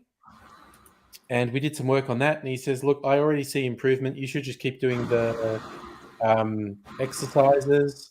And in a month or so, if you feel like you need to come back, but otherwise don't. So I love that he's not a money grub. Not like chiropractors who tell you have to visit them every week for the rest of your life. And also anti-vaxxers. Chiropractic is quackery as well. Oh yeah, and borderline quackery. I hate them. I went to a chiropractor. Well, it was a long time ago. Someone in the office had a thing, free visit if you go there, and it was around the corner from where I was working. So I went there, and some of the stuff, the old cracking and stuff, was working and helping. And I will be honest and say the one good thing he did was tell me to get this particular pillow that's not a normal pillow shape. It's kind of got a groove in it. Oh, I've got one of those. Yeah, that was the single best thing this chiropractor ever did for me. But then it just got to the stage where it was like, now buy these shoes, now buy this. And it was the combination of they're just trying to get me to buy stuff, and there was all this anti-vax shit in their lobby. And it was like, no, that's too much. I'm done. I'm out. Oh God, anti-vaxxers! Like, really? You think autism is worse than than catching a disease and dying of it? Yeah, and also we know for a fact vaccines don't cause autism. And even if it did, who the fuck cares? Even if it did, who the fuck cares? Or why the fuck should you care? I mean, honestly, if they did cause autism, then maybe everyone who complains about it should be forced to be vaccinated. Yeah. So they would shut up. So they would shut up and stop complaining. Yeah. The British guy who propagated that idea has been exposed repeatedly. Oh, he's been repeatedly exposed, and he's had all his credentials. Not a doctor, Andrew Wakefield. I mean, he was once a doctor, but he had his credentials taken away a long time ago. He is an actual monster. He was doing. He's a fucking con artist, and he's even appeared on fucking Alex Jones's InfoWars show. Yeah, he was literally doing a criminal fraud to enrich himself. And what was funny is his scam was saying the multiple vaccine, the MMA vaccine. MMR, measles, mumps, and rubella. MMR is the multi. Measles, mumps, and rubella. 3 different diseases in one. Not mixed martial arts. Yeah, sorry. MMR. I was getting confused. I got confused. Measles, mumps, and rubella. Yeah. So his argument was the combined vaccine was bad, but the individual vaccine was good. And he had all this money in a company that did the individual vaccines. It was a premeditated criminal fraud on his part. And so he actually wasn't anti-vaccination. He just said the combined MMR. Well, yeah, I mean, all of that, like the entire scientific and medical communities in the fucking UK have completely fucking said that they've completely disgraced and discredited him. Yeah. Sorry, I love Alexander's jumped on it. An MMA shot? Sign me the fuck up. Make me an MMA legend with one injection. Seriously, vaccines causing autism? Oh, God. What a fucking tragedy. Oh, how horrible. How horrible. Some kid got autistic because of a fucking shot. Grow the fuck up. Ugh. Yeah. But, since Andrew Wakefield has morphed into... there's money in being an absolutely shameless grifter. Quite frankly, he should have been. He should have been fucking imprisoned. There should be fucking criminal laws again. Laws completely having no fucking leeway for shit like that. Yeah. He's definitely the type who should have fallen into a wood chipper in Minecraft. In the real world. In Minecraft in the real world. Yeah. Okay, so I worked out the phrasing on Twitter that wouldn't get me banned by the weird right-wing shit they're going on with now. When someone who was saying just something twisted, I said, "Could you imagine talking to someone like this at a party for more than 30 seconds without fantasizing about them falling into a wood chipper. So I never said they should. I just said they would be so awful to talk to, you would start to fantasize about it. No. You know what's better? No. They need to be stuffed inside an old fridge filled with flesh-eating cockroaches. Yeah, see, that's hate speech. And we don't tolerate that. Surprise cat! Gimme surprise. Well, you know that I got that from Mr. Plinkett. Okay, this is the second time you brought up Mr. Plinkett. No. But I just Mr. Plinkett is just unbelievably funny. Yes. I'll strictly say, I do remember the Penn and Teller bullshit thing with the vaccine one. Okay, where, they did the thing with Penn and Teller are good on some things like related to science, but when it comes to like political and deeply political and economic stuff, such as like Social Security and all that, they really kind of fall flat. They're libertarians. Like again, I'm not in the Penn and Teller cult. They're libertarians with some amount of liberalism. Yeah, but like the stuff they did opposing smoking bans, I was like, yeah, okay, get fucked. They chose some very soft targets, anti-smoking people to go after, but it's good. It's the whole thing. It's really dangerous to think someone's perfect and has all the answers. Broadly, I think Penn and Teller are quite sincere and do. I disagree with them on some stuff. Their takes on PETA and vaccines and what else? What was that other one? Creationism. Those were good, but like when it comes to shit like Social Security and all that, it just that's when they stop being credible. I probably agree with at least 80% of the stuff they put out. But I think it's good to realize, just because you agree with someone on some stuff doesn't mean you can agree with them on everything. It's even just on a much realistically, the things you do agree with them on could be an entry point for probably bringing them further to agreement on things you don't agree about. You know what I mean? Yeah, absolutely. I've talked about physician Gabor Mate. I listened to his most recent audiobook, The Myth of Normal. Very smart guy. He's Hungarian. His family just barely escaped the Holocaust and all this sort of stuff. And he is very committed to helping people. The summary, which I'm probably quite bad at doing, of The Myth of Normal is there is no normal at the moment because we live in an abusive society. We live in a society that fucks you up. So the idea that you should not be fucked up makes no sense because we live in an abusive society that fucks you up. And he's very smart. He worked in medicine for years. He's incredibly compassionate and open, whatnot. But as I listened to the audiobook, it's like there was just a couple bits. There's a couple bits like, you've wavered off into woo-woo there. And also, another thing that's worth mentioning is that without Social Security, people like me would be in deep shit. Yeah. Oh, and no, I'm a big we live in a society guy, Yeah. I cannot survive without Social Security. Without Social Security, I'd be fucked. Social Security is a recognition that stuff doesn't always go well for people. That's as simple as that. It's like when things are going well for you, you pay into a system that offers a level of protection. So when things don't go so well, you have a level of protection. Right. I mean, the thing about Social Security, I really wish people would stop saying that it's a pyramid scheme or a Ponzi scheme, because it's really not. No. It's such a massive, far-fetched, and a stretch. It's just, it's a massive exaggeration and overstatement. Yeah. But it's again, on a much milder. Hearing a libertarian talk about Social Security is like hearing a Klansman, hearing their what they think about black people gaining the right to vote. It is quite again, as I said a bit earlier, the people who've declared themselves to be libertarians, certainly in the last 10 20 years are just right-wing fuckheads who don't want rules to apply to them. They want rules to apply to people. They basically think that they should be above the law and think that they should be the ones dictating the law.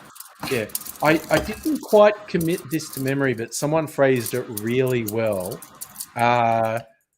That libertarian, particularly modern Americans who call themselves libertarians, think they should have all the rights and all the protections and none of the responsibilities, and people they don't like should have all of the responsibilities and none of the protections. Andrew, do you ever remember a guy on YouTube who's, I think, now completely on BitChute now? His name was Rocking Mr. E, and he had a series called Rocking Philosophy. No, none of that sounds familiar to me. Okay, this guy was like originally a libertarian from the UK. Yeah. Like he was originally an ANCAP. Like at one point he was an ANCAP, and later this guy went from being a libertarian to basically just going full blown fascist, and fear mongering about shit like so-called cultural Marxism and comparing fucking being homosexual or transgender to being a fucking pedophile. Like, fuck off, man. No, really, fuck off. My personal favorite is the ones who previously were the radical atheists, the Richard Dawkins fan. Yeah, I mean, who to be fair, they have morphed into the first thing they morphed into being was hyper-conservative Christians, because that was a control. They were into control mechanisms and they liked it. More recently, this has become more prevalent in the last year or so. They've started to really talk up authoritarian Islam because it's a thing with men in control. It's been really quite freaky to watch these guys who 10 years ago were calling themselves atheists, but what they really were misogynist authoritarians, and they've just been melding themselves more tightly to the most extreme misogynist authoritarian regimes. They started with Christianity, and in the last year, they've literally started attaching themselves to extreme Islam, and it's fucking wild to see. Right. I mean, I'll say this right now, like a lot of those people on YouTube who were, like a lot of those, those rational atheist skeptics and all that. I mean, one thing I'll say about them is that they do have legitimate criticisms of the really bad parts of many religions. And I mean, a lot of them also have when because remember the anti-SJW or anti-feminist era of YouTube that went on for a few years. Oh yes. Yeah, a lot of them have calmed down a bit and have sort of changed for the better. Like a lot of them are a little. It's an ideology that makes you unhappy. It's all these guys. It's like a view of the world where, oh no, men are going to lose their ability to have testicles. My God, it's bordering on conspiracy, is what it is. Yeah. No, it's stupid. It's unsustainable in logic, but it's also a path to. Well, the thing is, it's based in emotion. It's based in emotion and not in actual logic or rationale or anything like that. Well, the whole, and that all came out of.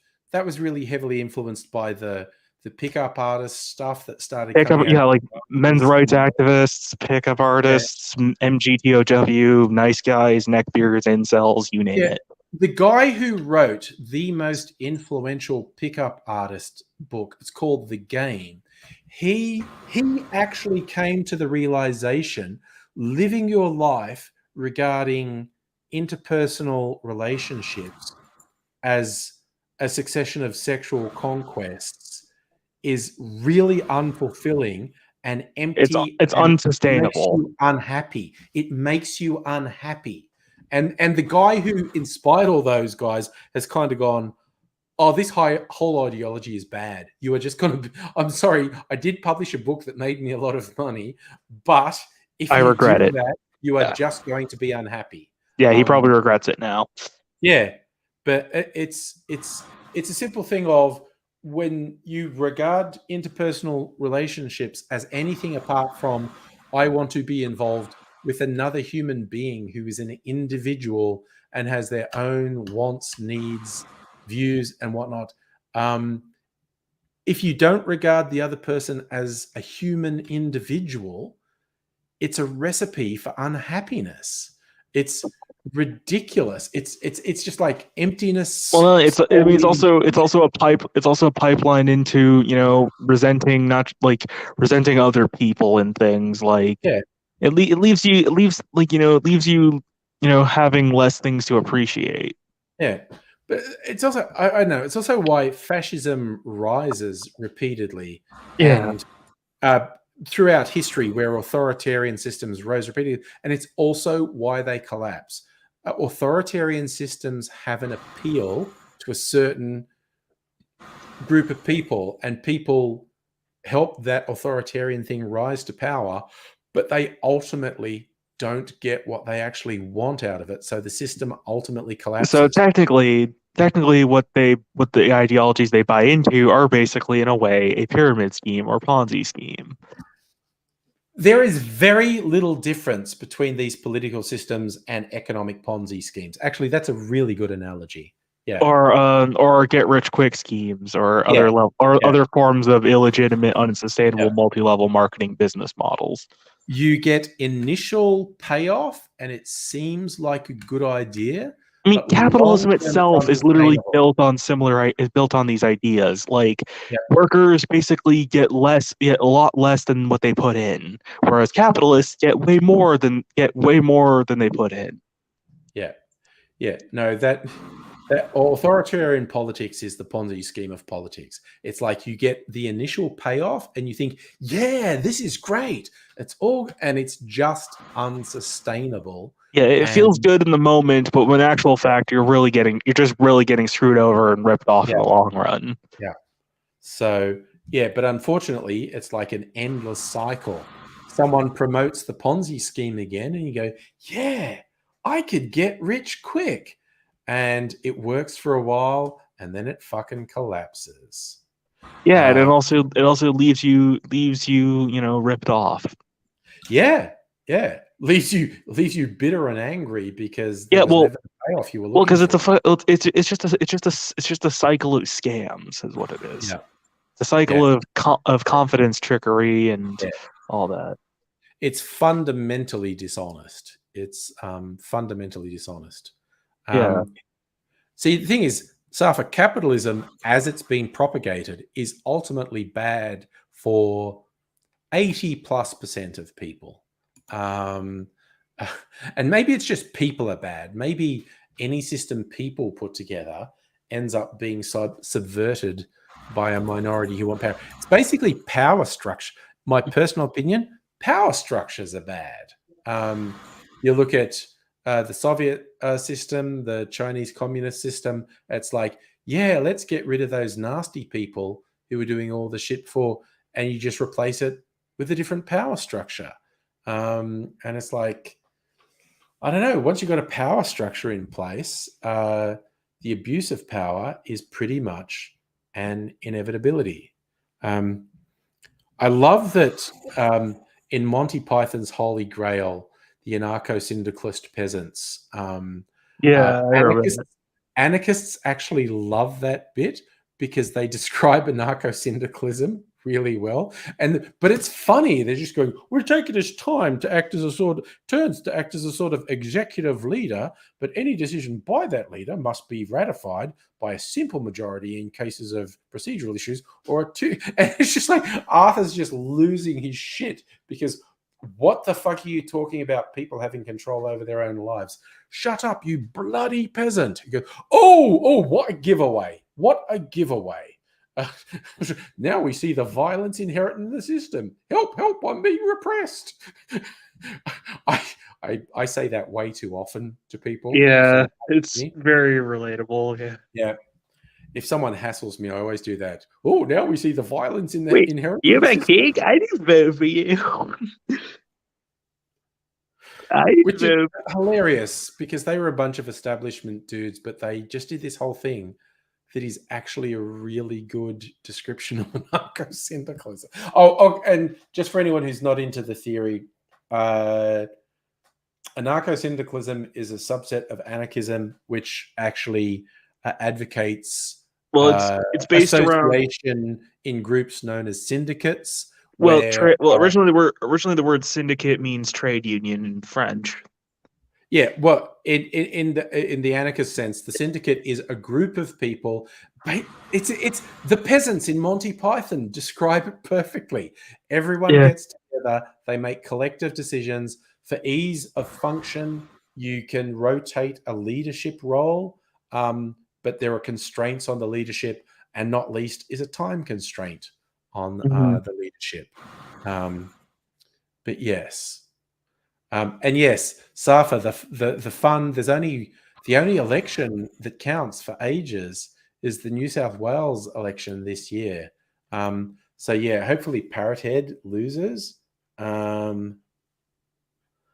I don't know. It's all very weird. Like someone in his own party tried to undermine him with the thing about him wearing the Nazi uniform at his 21st. And the more I see that, it's like, you know what? He wore a Nazi uniform at his 21st. You know why he did that? Because he was a prick. Okay? And it's like, just accept that and move on. But everything he's been saying in his apologies that I've learned about, that's lies. He's lying. He is fucking lying. Wait, who are we talking about? Oh, this is a state leader in Australia, the Premier in New South Wales. The story he got ahead of it and announced it himself. He's quite young. He's only like 41, 42. At his 21st birthday party, the theme was world leaders or something. He dressed up in a Nazi uniform. I know, right? And this was only like 20 years ago. Wow, that is just straight up a dead giveaway and admission of guilt right there. Oh, well, all I'm saying, he's a dickhead. He was a typical right-wing dickhead, like, ooh, I'm edgy, I'm doing this stuff, and it's like he's basically just trying to own the libs, basically. Yeah. The answer is you're a dickhead. So, but I'm okay with leaving that behind. Oh, you were a piece of shit. Fine, but I mean, I'm almost convinced that anyone who buys into who feels very strongly about buying into right-wing politics and shit like that, neo-Nazi or otherwise, I'm almost convinced that they're all sociopaths or psychopaths of some sort. They're just self-interested jerks. And this is the same as I've made the joke several times. I dressed up as Hitler for my school muck-up day, bordering on 40 years ago. No one. That is bad. That was at school. No one stopped it. I mean, there have been people who got a bingo. There have been tonight's stream. There have been people who thought it would be funny to, I don't know, dress up as the Columbine shooters for Halloween at school. Yeah, and it's like, why do you do it? Because you're being an edgelord, and it's like, yeah, the squares are going to get upset if I do this. Yeah, fuck the system. It's childish bullshit. It's like, if anyone asks me, why did you do that? It's because I was a fucking moron, okay? It was childish bullshit, and I was a fucking moron. And that's the thing the state premier Perrottet hasn't said. It's because I was a fucking jerk. He's going, I deeply regret it, and I've learned. No, you don't deeply regret it. You haven't learned. You were a privileged fucking jerk. You remember you remember Sargon, right? Oh, how could you forget that fucking loser? Yeah, he has not changed a bit, at least not for the better. Again, he's gotten worse. He just, people said, oh, you should respond. Why should I respond to someone who just argues in bad faith? And he doesn't give a shit. He's not interested in learning. He acts like he knows fucking everything. Yeah. He doesn't. Yeah, he doesn't care about learning anything new. Or in fact, I don't even think he believes anything he said. Most of the shit he says. Oh, again, he's a con artist and a grifter. But it's people said, oh, why don't you debate people like that? And it's going, because they're liars. They're not they're not interested in learning anything. They're not interested in changing their mind. They're just trying to waste your time. They're sea lining. Yeah, exactly. Sea lining. If I destroyed every point they said, they would just move the goalposts and say something else. Yeah, and they'd also try to they try to move the goalposts, and they try to change the subject at the drop of a hat. Yeah. So they're not worth wasting time on. But yeah, that's the thing. I'm not that upset. If you're arguing with them, you're basically playing their games. Don't play their. Yeah, you're falling for their tricks. Yeah, the state premier Perrottet. okay, he was a privileged fucking shithead at 21. All these dickheads are. It's doing edgelord bullshit. Okay, there's much less excuse for him as a 21-year-old 20 years ago than it was for me as a 17-year-old 40 years ago. He has much less excuse, but still, it's like, if you're going to leave it behind you, it's fine. But everything he said in his apologies is a fucking lie. It's a straight up fucking lie. He's just doing the public thing. It's like, no, dude, you haven't admitted the reason you did it is because you were a cunt. That's the reason you did it. It was a cunt and a twat. Yeah, you were a fucking privileged little prick. And it was like, yeah, ooh, I'm owning the. It's like, you need to accept I did a thing that was childish and stupid and inexcusable. But everything he said about, I've learned and I'm thinking, no, those are all lies. Those are all fucking lies. I have a question. Yeah. Is the UK and like Australia, New Zealand usage of the words cunt and twat the same like in the United States? Well, no, here's a funny thing. The weirdest thing is not universally, but overwhelmingly in the UK and Australia, blokes call other blokes cunts. It's like really rude to call a woman that. Whereas in the US, it seems like guys say that to women, and we're like, okay, you're just awful. Why did you do that?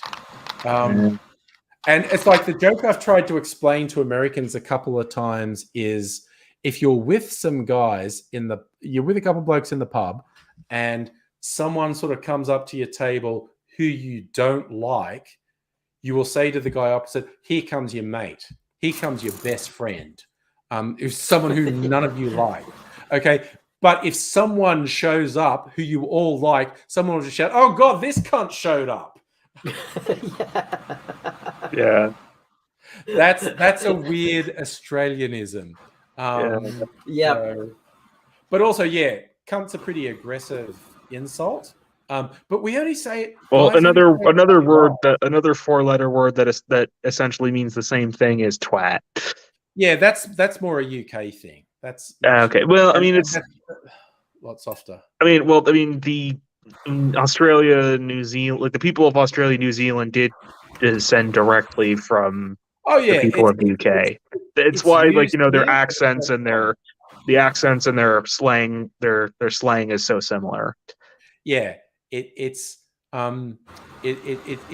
similar but a bit lighter. Anyway, and also the Southerners in the United States are also descended from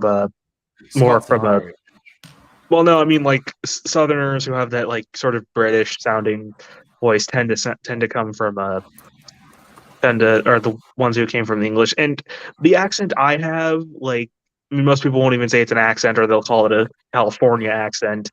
That I've heard is actually descended from a mixture of different people from Europe, like Germans being one of them, and so yeah, basically I have a slight German accent. Going now. So am I. It's 10 o'clock. It's bedtime. Actually, have to do work tomorrow. I mean, it's like 3 a.m. here. Okay, you need to should go to bed. You need to get some sleep. Yeah, I don't know. We're going to bed at a normal human time here. Well, I'm kind of a night owl. I was actually asleep all day. Okay, well, you have night owl sleeping all day. I'm going to try and sleep. Got to work tomorrow. Well, I slept half the day, and I slept half the I'm going to sleep half the night. So all right, see how you go. See all you fine folk another day. Maybe. All right, yep, see it.